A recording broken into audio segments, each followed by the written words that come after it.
Expandedcelt has asked me to respond or reply to a couple of his videos that he's made. The most recent ones, I'm imagining. And also to Avarice 176. I guess they went back and forth and he wanted me to comment on it. Which, I don't know specifically what he was looking for, but after watching them, they're talking basically about Proposition 8, the Constitution, Supreme Court, and just how that all kind of melds together.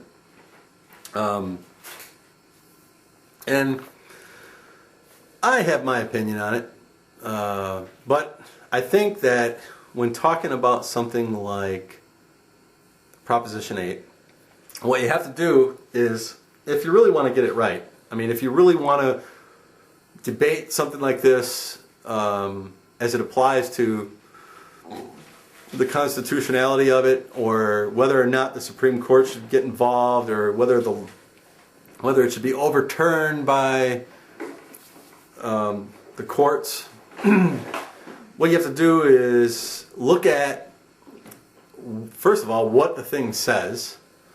I'm pretty sure a lot of people don't even know that have their opinions on it. Don't take the time to look it up and read exactly what Proposition 8 said and what it actually does. I've heard people say it makes gay marriage, or gay people can't get married and things like this, that really it doesn't say at all. That's not what Proposition 8 does when it comes to the law. So what you have to do is completely take any emotion out of something like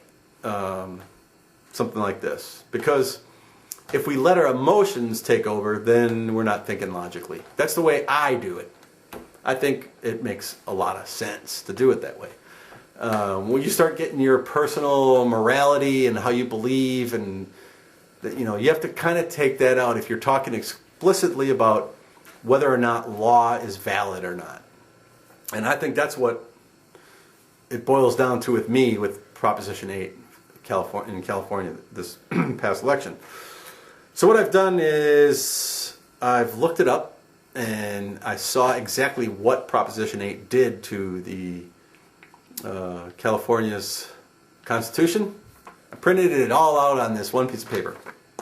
One little sentence. That's all it did, was added this one sentence. And I'll read it. It says, "Only marriage between a man and a woman is valid or recognized in California." So that's it. That's what it says. And the Proposition 8 essentially asked, should this be added to our Constitution, yes or no? Yes, one. Only marriage between a man and a woman is valid or recognized in California. Doesn't say anything about gay marriage. Doesn't say anything about gay people. Doesn't say anything about straight marriage. Doesn't say anything about straight people.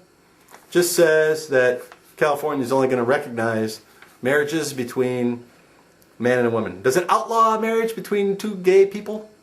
Does it outlaw marriage between a man and a man? Whether or not those men are heterosexual or homosexual? No, it doesn't. California just isn't going to recognize any unless they are between a man and a woman. Let's say there was a gay man and a gay woman that got married. Would that be valid? Yes, because it's between a man and a woman. Yep, it would be valid. So gay people can get married after all in California and have it be recognized by the state of California. So by now, there's probably some people that their emotions got to them already listening to my video. But that's just the way, the bottom line is, if you're going to argue this based on the constitutionality of the law, of this law that the state decided, California decided on their own, because they can do that, states' rights and all that stuff. Libertarians, come on, get together and let's talk about states' rights. Expandedcelt, aren't you a libertarian? Or, I don't know. I don't like the whole labels things, but I would think that anybody that claims to have some libertarian in them would be all for states' rights and for them to be able to do what they want to do in their state. But, I could be wrong. So let's look in the Constitution and see if we can find out why this should be overturned. Oh, I've already looked ahead of time. I can't find anything in here that says anything about marriage. So I don't think you can really say that this is unconstitutional. I think that the Supreme Court has no business looking at this, overturning it, whatever. But, you know, somebody else could educate me. Don't get emotional about this stuff. When we're talking about strictly about a law, doesn't say anything about gay people not being able to get married. The only thing that I think that somebody would maybe try, and I haven't really followed the debate on this, to be quite honest with you. I read the text and I made up my own mind. You know, if I had to have voted on it, I don't know what I would have done. I probably would have researched more, listened to the pros and cons. I know some of the people that were, you know, proponents of this talked about how this would flood the court system if it was passed. There would be all kinds of lawsuits from homosexual people.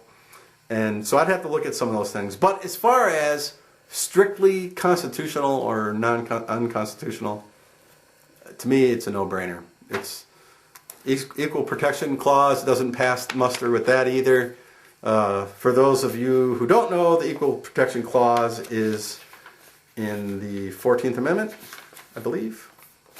The 14th Amendment, and it's section 1, second sentence, all the way to the end of the section. Basically it talks about law has to be applied to people equally. And I'll give you an example of that not being the case. A lot of people like to compare the situation today with gay people of that of blacks in the history of our country. And I think that's just insulting as hell to black people because they didn't have equal protection under the law. If just take something as simple as riding on the bus. Get to the back of the bus, you know. The thing with black people, and they are on the same bus as the white people are on. So that is not equal protection. They are riding the same, even better. And a better example would be, I ride a motorcycle. And I'm required in the state of Alabama to wear a helmet. I'm driving on the same roads that cars are driving on. And I see they're not wearing helmets. And I could argue that, hey, if I have to wear a helmet, why aren't they having to wear a helmet? Well, if I drive a car, I won't have to wear a helmet. And if they drive a motorcycle, they will have to wear a helmet. So that's applying the law equally.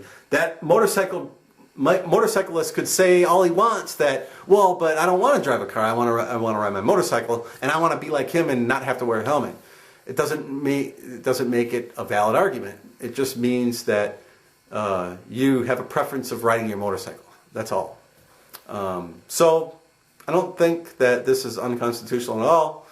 And I've gave my reasons, and I'll wait for someone else to tell me, hopefully, without getting all emotional and telling me how they're not going to be able to see their families in the hospitals and all this other stuff that I think is inserted into the debate just for the reason of swaying some people's opinions. And it doesn't work with me because I look at it as, I mean, you got to look at something like this completely logical. And well, what's logical? I could just hear the the comebacks from the people that do use the emotion in this kind of debate. So I guess I'll post this up and we'll see what happens. Talk to you soon.